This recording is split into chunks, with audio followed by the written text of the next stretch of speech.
दोस्तों आज मैं एक्सप्लेन करने वाला हूँ एक ऐसी मूवी को जिसने मेरी तो फाड़ ही दी। क्या पता मैं आपकी फाड़ने में भी कामयाब हो जाऊं। इस फिल्म को बनाने वाले डायरेक्टर और राइटर को मेरे जैसे नल्ले आदमी का सैल्यूट। कहानी की शुरुआत आज से उस समय से होती है जब इंसान पूरी तरह से विकसित नहीं हुआ था और वो अभी भी गुफाओं में रहा करता था। हम एक कबीले को देखते हैं जिसमें सभी बहुत ही शक्तिशाली आदमी रहते थे, लेकिन इनमें से झोंगा नाम का एक आदमी बहुत ही कमजोर था जिसे हर कोई डरा दिया करता था। वहीं कबीले का सरदार टोंडा इन सभी से ज्यादा ताकतवर था और उससे पूरा कबीला डरता था। अब कबीले के लोग सुबह होते ही खाना ढूंढने चले जाते और खाना मिलने के बाद अपनी अपनी गुफा में आ जाते। वहीं झोंगा भी खाना ढूंढ रहा था और खाना ढूंढते ढूंढते वो एक आदमखोर पेड़ के पास पहुंच गया। ये तो उसकी किस्मत अच्छी थी कि पेड़ का पेट भरा हुआ था, इसलिए वो झोंगा को जिंदा छोड़ देता है। उधर कबीले वाले दिन भर खाना ढूंढते हैं, लेकिन आज किसी के हाथ कुछ नहीं लगता, इसलिए वो सभी लोग अपनी गुफा में वापस आ जाते हैं। हम देखते हैं कि इस गुफा में कई खूबसूरत लड़कियां भी रहती थीं, लेकिन इनमें सबसे ज्यादा खूबसूरत लाना थी।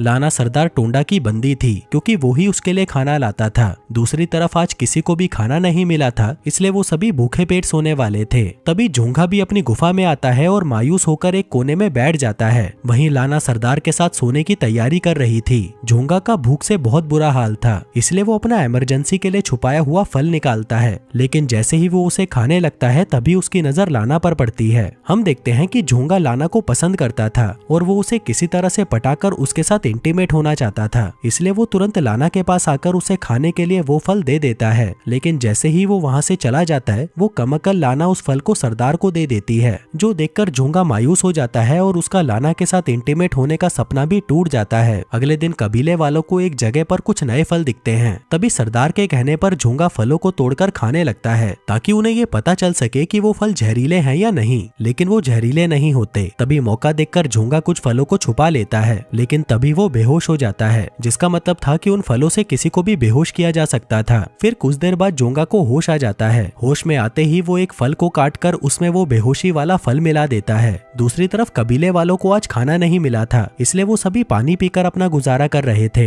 उधर झोंगा फिर से लाना के पास जाकर उसे वो फल खाने को देता है, क्योंकि उसे भरोसा था कि लाना वो फल सरदार को दे देगी और जब सरदार फल खाकर बेहोश हो जाएगा तब वो लाना के साथ खूब मजे करेगा। वहीं लाना सरदार को वो फल दे देती है, लेकिन इस बार सरदार उस फल को थोड़ा सा ही खाता है और बाकी का लाना को दे देता है। थोड़ी देर बाद रात हो जाती है और वहीं फल खाकर लाना और सरदार बेहोश हो चुके थे। तभी झोंगा लाना के पास आकर उसे जगाने की कोशिश करता है, क्योंकि उसे ये पता नहीं था कि सरदार के साथ साथ लाना ने भी वो फल खाया है। तभी झोंगा उसके साथ इंटीमेट होने की कोशिश करता है, लेकिन वो ऐसा नहीं कर पाता। फिर लास्ट में थक हार कर वो लाना के पास ही सो जाता है। अगली सुबह जैसे ही सरदार की आंख खुलती है तो वह झोंगा को लाना के पास सोया हुआ पाता है, जो देखकर वो गुस्सा हो जाता है और उसे मारने के लिए उसके पीछे भागता है। वो उसे पकड़ने की पूरी कोशिश करता है, लेकिन झोंगा किसी तरह से बच निकलता है। आगे थोड़ा दूर जाने के बाद झोंगा को उसका दोस्त टोपा मिलता है। टोपा किसी भी कबीले का हिस्सा नहीं था, लेकिन कभी कभी वो अपने दोस्त झोंगा से मिलने आया जाया करता था। आगे वो दोनों दोस्त मिलकर खाना ढूंढने लगते हैं और खाना ढूंढते ढूंढते वो एक दलदल के पास आ जाते हैं। इसी दलदल की दूसरी तरफ एक अंधा आदमी और उसकी बेटी घूम रही थी। वो लोग भी यहाँ पर खाना ढूंढने आए थे।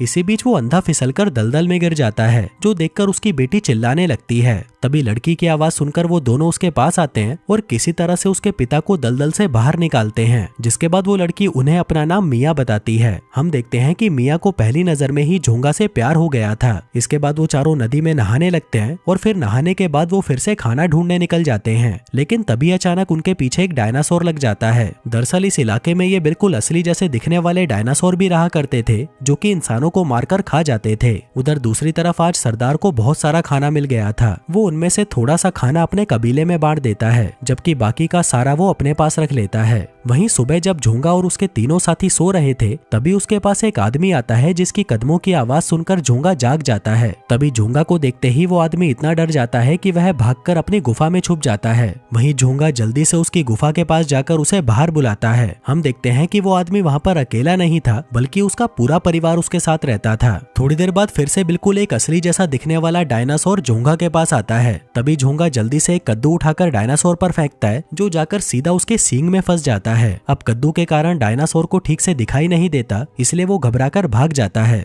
वहीं सभी लोग झोंगा की बहादुरी देखकर उसकी खूब तारीफ करते हैं। फिर रात होते ही बारिश शुरू हो जाती है। झोंगा और उसके ग्रुप के पास रहने के लिए कोई जगह नहीं थी, इसलिए बारिश से बचने के लिए वो लोग कोई जगह ढूंढने लगते हैं। तभी वहाँ उन्हें एक बड़ा सा पेड़ नजर आता है और वो सभी उस पेड़ के अंदर छुप जाते हैं। हम देखते हैं कि बारिश बहुत तेज हो रही थी, जिसके साथ ही बिजली भी कड़क रही थी। तभी एक पेड़ पर बिजली गिरती है और उस पेड़ पर आग लग जाती है। अब झोंगा और उसके साथियों ने आज पहली बार आग देखी थी, जिसके बाद वो सभी उस आग के पास बैठकर गर्मी लेने लगते हैं और आग की गर्माहट उन्हें काफी अच्छी लगती है। वहीं दूर से इन्हें कुछ और लोग भी देख रहे थे। तभी वो लोग झोंगा के पास आते हैं और उसे अपने बारे में बताते हैं। तोपा की तरह इन लोगों का भी कोई कबीला नहीं था, इसलिए ये लोग अब झोंगा के साथ जुड़ना चाहते थे। वहीं झोंगा भी सबका स्वागत करता है और उन सभी को अपने कबीले में शामिल कर लेता है। इसके बाद सभी लोग आग के पास बैठकर मांस पकाने लगते हैं। इन लोगों ने आज पहली बार मांस को पकाकर खाया था, इसलिए सभी को वह बहुत अच्छा लगता है। इतना स्वादिष्ट मांस खाकर ये लोग इतने खुश हो जाते हैं कि खुशी के मारे नाचने लगते हैं। फिर अगली सुबह झोंगा सबसे पहले जागता है, जबकि कबीले के सभी लोग सो रहे थे। आगे जब झोंगा एक पेड़ के आगे हल्का होने लगता है, तभी उसकी नजर एक बिल्कुल ही असली जैसे दिखने वाले डायनासोर पर जाती है। झोंगा जल्दी से जाकर अपने कबीले वालों को जगाता है, जिसके बाद वो सभी लोग पेड़ के बीच में छुप जाते हैं।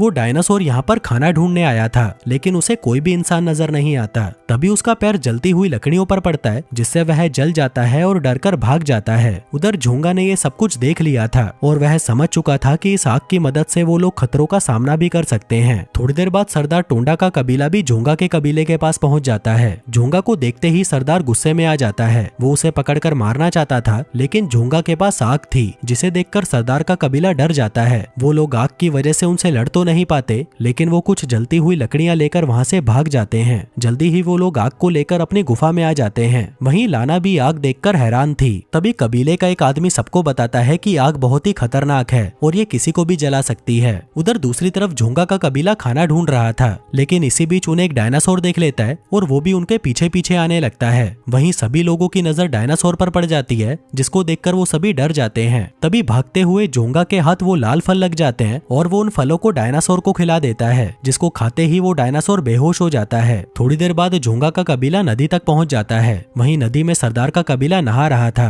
तभी सरदार को देखकर झोंगा भागने लगता है, पर तभी लाना को देखते ही वो वहीं रुक जाता है। उधर नहाते हुए लाना अचानक पानी में बहने लगती है। वो मदद के लिए चिल्लाती है और तभी झोंगा उसे देखते ही उसकी मदद के लिए दौड़ता है। वो लाना को बचाने के लिए पानी में कूद जाता है और किसी तरह से उसे पानी से बाहर निकाल लेता है। वो उसे बचाकर अपने कबीले के पास ले आता है और उसके कबीले वाले उसका जोरों शोरों से स्वागत करते हैं। यहाँ तक कि वो उसके सामने खाने की चीजें भी पेश करते हैं। अब इतना सारा खाना देखकर लाना के मन में भी लालच आ जाता है और वो झोंगा को रिझाने की कोशिश करती है। हम देखते हैं कि लाना अब झोंगा के साथ इंटीमेट होना चाहती थी, लेकिन ये बात मिया को बिल्कुल पसंद नहीं आती, क्योंकि वो भी झोंगा से प्यार करती थी। थोड़ी देर बाद लाना को ढूंढता हुआ सरदार टोंडा भी वहां पर पहुंच जाता है। तभी सरदार को देखते ही लाना तुरंत उसके पास चली जाती है, जबकि सरदार के बाकी आदमी दूसरे कबीले की लड़कियों को दबोचने लगते हैं। झोंगा के कबीले के सारे मर्द खाना ढूंढने गए थे, इसलिए सरदार टोंडा उसके कबीले की सभी लड़कियों को उठाकर अपने साथ ले जाता है। आगे जैसे ही ये बात झोंगा को पता चलती है तो वह बहुत गुस्सा होता है, जिसके बाद वो सरदार से बदला लेने का फैसला करता है। बदला लेने के लिए वो हथियार बनाता है और इसी दौरान वो आग जलाना भी सीख लेता है। फिर अगले दिन झोंगा का कबीला सरदार के कबीले पर हमला कर देता है। वहीं सरदार के कबीले के पास कोई हथियार नहीं था, इसलिए वो लोग ज्यादा देर तक टिक नहीं पाते और जल्दी ही हार मान लेते हैं। तभी सरदार टोंडा झोंगा पर हमला करने की कोशिश करता है, लेकिन झोंगा के हथियार के आगे वो भी टिक नहीं पाता और वह मारा जाता है, जो देखते ही लाना फिर से झोंगा के पास आ जाती है। फिर कहानी के अंत में हम देखते हैं कि झोंगा लाना को ठुकरा देता है, क्योंकि वो एक गोल्ड डिगर थी। जिसके बाद वो मिया को अपनी पत्नी बनने के लिए चुनता है। और दोस्तों, इसी के साथ ही ये कहानी यहीं खत्म हो जाती है।